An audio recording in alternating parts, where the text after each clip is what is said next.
Bord ondulé, couleur vert vif et odeur d'œuf pourri. Pas de doute, les algues vertes sont de retour en Bretagne. Des budgets importants sont pourtant consacrés à les combattre, 150 millions pour le plan 2022-2027 pour les 8 baies où elles échouent chaque année. Et pourtant, cette année encore, la plage de Saint-Guimont à Illon a dû être fermée à 3 reprises, puisqu'on a enregistré des taux d'hydrogène sulfuré trop élevés. C'est le gaz toxique qui s'échappe lorsque les algues restent trop longtemps entassées à l'air libre. Alors, pourquoi est-ce qu'on n'arrive pas à en venir à bout de ces algues vertes ? Les algues vertes se développent à cause des nutriments azotés qui proviennent en grande majorité des activités agricoles et qui arrivent jusqu'à la mer par les cours d'eau. Depuis le début des années 90, les programmes se succèdent pour limiter les fuites de nitrates. Avec succès, puisque d'un pic à 50 mg de nitrate par litre dans les années 90, on est aujourd'hui en moyenne plutôt autour de 30 mg par litre, mais pas assez pour empêcher les algues de revenir. On pense que sur certains secteurs côtiers, pour être vraiment à l'abri des proliférations, c'est plutôt du 10 mg qu'il faut viser. C'est-à-dire que c'est un objectif qui est encore quasiment de la moitié de la concentration actuelle.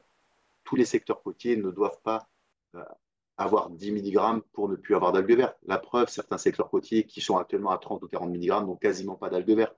Donc on voit bien qu'il n'y a pas un objectif unique pour tous les cours d'eau qu'il faudra atteindre, mais les secteurs les plus sensibles, on sait qu'il faudra descendre de l'ordre de 10 mg pour être vraiment préservé. Un des outils de l'État pour lutter contre les algues vertes, ce sont les plans nitrates. C'est eux qui vont permettre de réglementer l'usage des déjections animales, donc tout ce qui va être lisier, fumier, etc., et des engrais azotés. En juillet 2023, le tribunal administratif de Rennes a jugé que les mesures des plans nitrates étaient pour le moment insuffisantes. Contactée, la préfecture a déclaré que des moyens humains de contrôle avaient été renforcés depuis 2022 et déclare que de nouveaux moyens techniques, comme l'utilisation de drones pour l'inspection des parcelles et le projet de construction d'outils numériques pour vérifier les déclarations des agriculteurs, ont été mis en place. Et des mesures insuffisantes pour l'association Eau et Rivières de Bretagne, qui a déposé un recours gracieux contre le dernier plan nitrate, dévoilé en mai 2024. Les mesures concernent surtout les fuites, mais on a aussi un problème d'apport totaux à la base à régler, c'est-à-dire qu'on a beaucoup trop d'animaux sur certains territoires et sur la Bretagne de manière générale, on a beaucoup trop d'animaux par rapport à ce qu'elle peut accueillir. Et ce qu'on réclame, c'est que ces territoires à algues vertes soient des territoires finalement d'expérimentation pour faire évoluer l'agriculture, pour essayer d'avoir une transition de l'agriculture avec notamment une réduction des cheptels animaux, en particulier du hors-sol. Des modèles d'agriculture plus sobres et qui émettent moins de nitrates, on en a déjà plusieurs exemples en Bretagne. Après la crise du lait de 2009, Ronan Guergnon a fait la transition de son élevage de vaches laitières depuis un modèle classique avec des céréales vers un modèle au 100% pâturage. Les problèmes d'eau, c'est aussi dû au fait que les sols ne soient pas couverts à certaines parties de l'année, là où il pleut beaucoup. Donc mes prairies couvrent toujours le sol et de plus en plus de haies sur l'exploitation pour permettre d'avoir de l'ombre aux animaux et de les mettre à l'abri.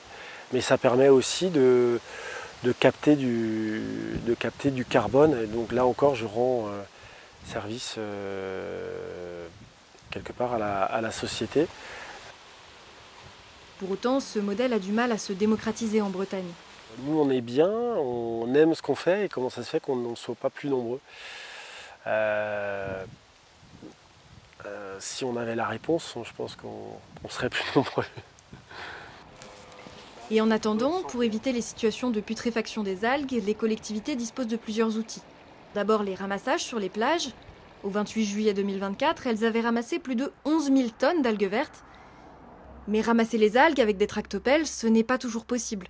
L'idée, c'est aussi d'arriver à ramasser des algues à des endroits où justement les tractopelles n'arrivent pas à intervenir.